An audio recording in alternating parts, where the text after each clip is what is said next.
All right. Let's talk. Let's talk a little bit.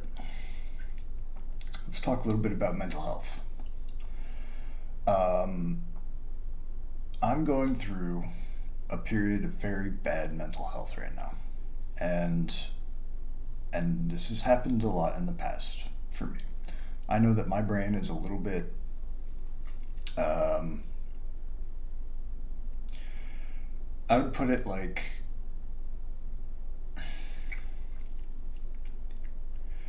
so you know how like if you see some concrete, like you see some concrete like on a building or something, you can tell the difference between really well made concrete and really shitty concrete.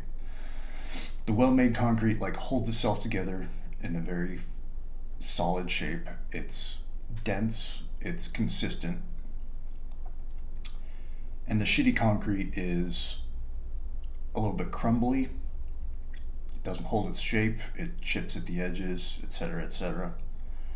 My brain is some pretty shitty concrete. Not the worst. I'm not like insane. I think I actually hold myself together pretty well, all things considered. But I'm definitely not the most like stable person on the earth. Um,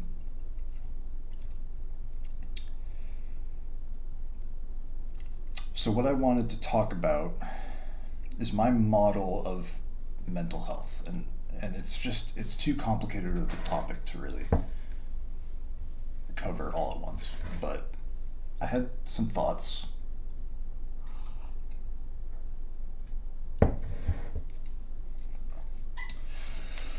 I had some thoughts. So like I guess it was 2 days ago now. I had a really bad day at work, and I got into a shouting match with my boss, and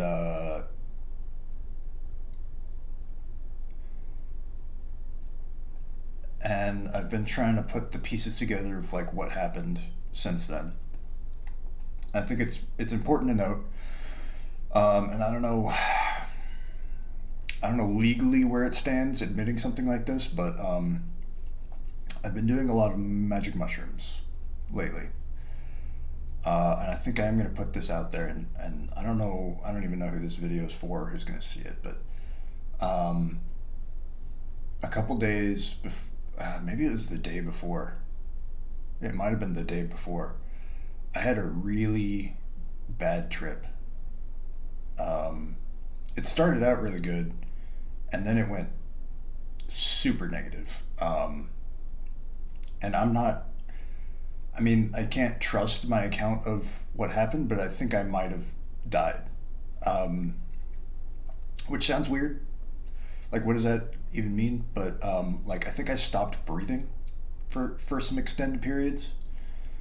And so I might have, like, I mean, I don't feel like I have brain damage or anything, but, like, I was definitely the day after, and maybe still right now, I'm a little bit damaged. Like, at least mentally, like a little bit of like PTSD or something. But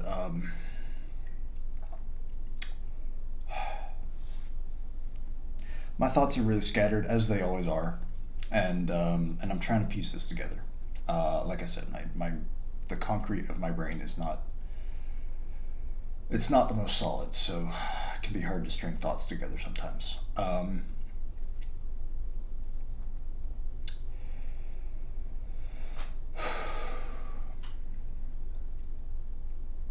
So I think the thing that I really wanted to say was that um, I've been like having spiraling negative thoughts after this whole incident.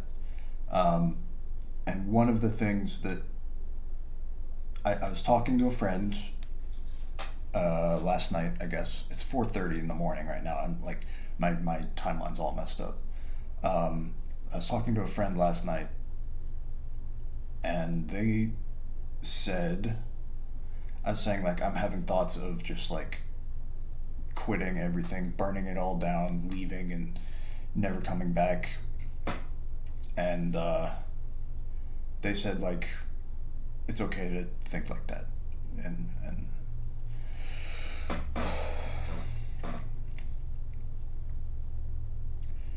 and that was pretty impactful actually, because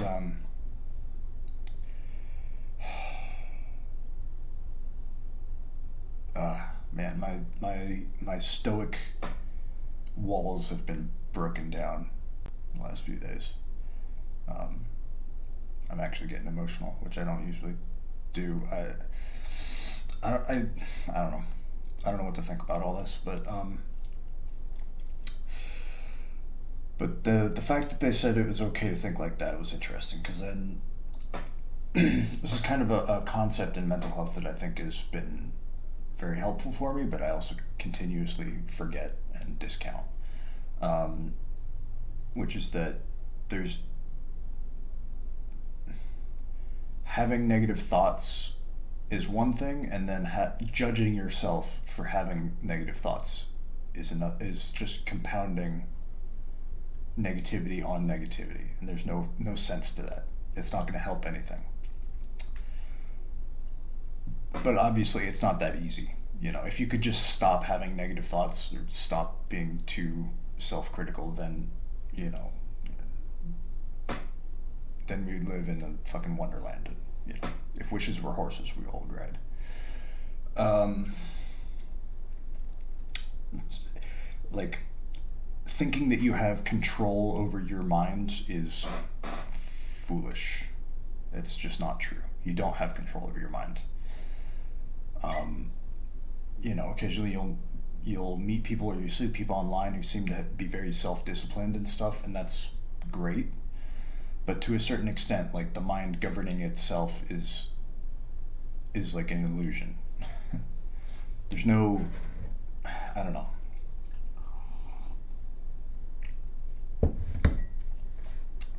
If you want to get like metaphysical with it, you could say that the spirit and the mind are separate, but I don't know if I believe any of that. But the thing I wanted to process right now out loud is just that, okay, I'm spiraling. There's a component of that is just chemical, I think. I don't fully understand the science of like serotonin reuptake. I know serotonin reuptake inhibitors are the class of drugs that are. I've taken them a couple times. They're used to treat depression. I don't fully understand the science behind that, but I know that there is some basis to believe that there's a chemical component to depression. And in my understanding, I can feel that chemical component kicking in pretty strongly. And then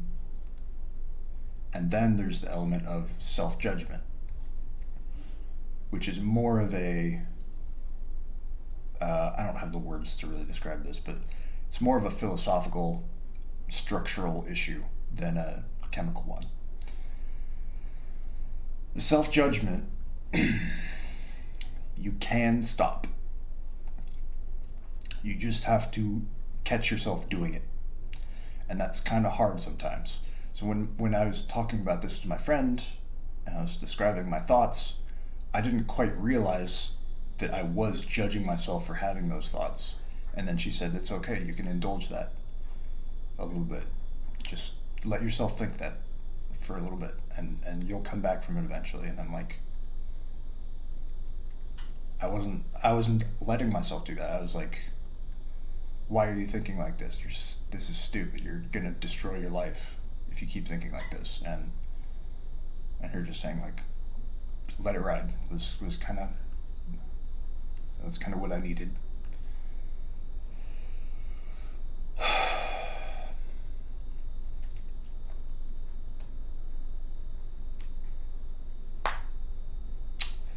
I think mental health is very misunderstood. I mean, I think it's almost impossible to understand. It's as complicated as the mind is, and the mind is a very complicated thing. We're talking millions of neurons. And I mean, maybe there's like a couple people in the world who can come close to understanding what exactly goes on between the electrical firings of neurons that creates order out of chaos. And then that's not even the end of it, because then there's the chemical communication between neurons, which is this whole other layer.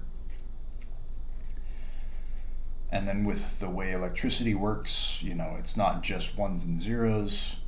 A firing of a neuron in one place will excite the neurons around it to some degree. And then what those neurons do is kind of anyone's guess.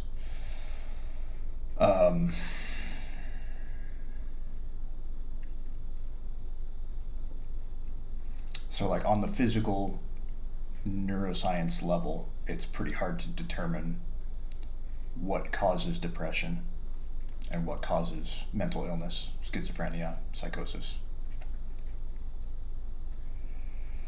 I've been looking at the diagnostic criteria for schizophrenia and psychosis recently, because I feel like I might be going through a little bit of that. I don't think I am, because I'm not really having hallucinations. I'm not really having delusions. I'm just having some very negative trains of thought. But at the same time, I'm not really sure, because what constitutes a delusion? I don't believe that any of the things that I'm thinking are real, but that's more of a philosophical position. But I am still thinking them.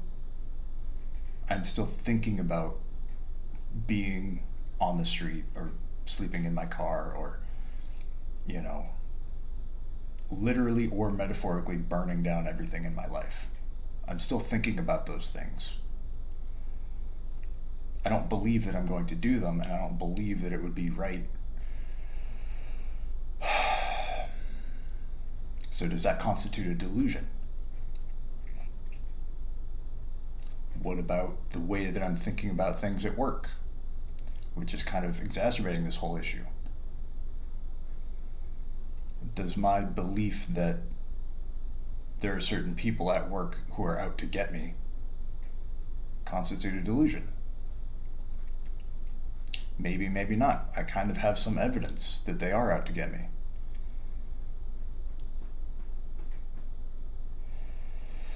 And they might be justified in certain ways. I don't think they're justified in general. It's a sort of situation where it is a manager's job to criticize their employees to a certain extent. But if all you're doing is offering criticism,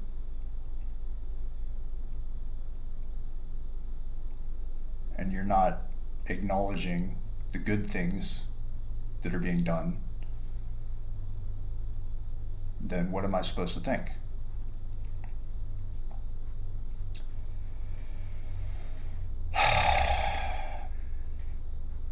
I don't know. But to keep the topic somewhat focused, mental health is a combination of things, most of which we don't really understand.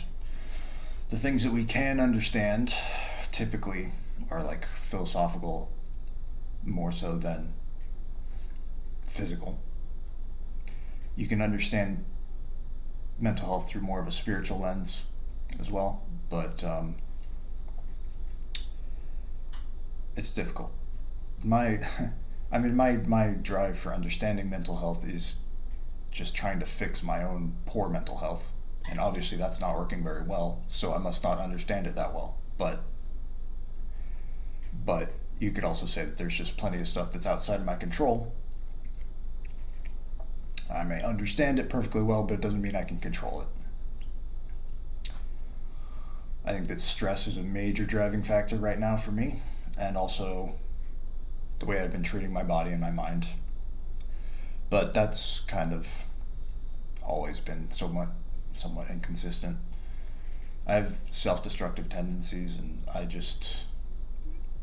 when life gets too stressful, I need to take it out on something, and I just don't, I can't allow myself to take it out on other people, so I take it out on myself. I fight with myself, and when you fight with yourself, you always lose. And I know that, and somehow I wish that I would lose more. I wish that I would finally just end it all. And then maybe someone would be able to help me. If I really lost control, like if everything really went out of control, maybe somebody would have to step in, and maybe that would actually help. But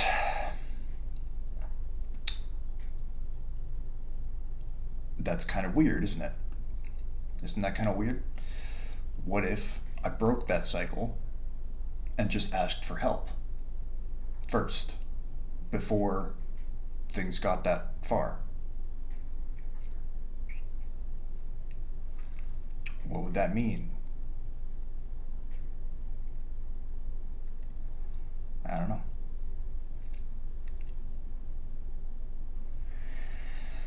Anyway, those are some thoughts. Not very organized and not very targeted. Just some thoughts that I've been having, mixed with a description of my current situation. But there it is. I'm just going to upload this raw. I don't care.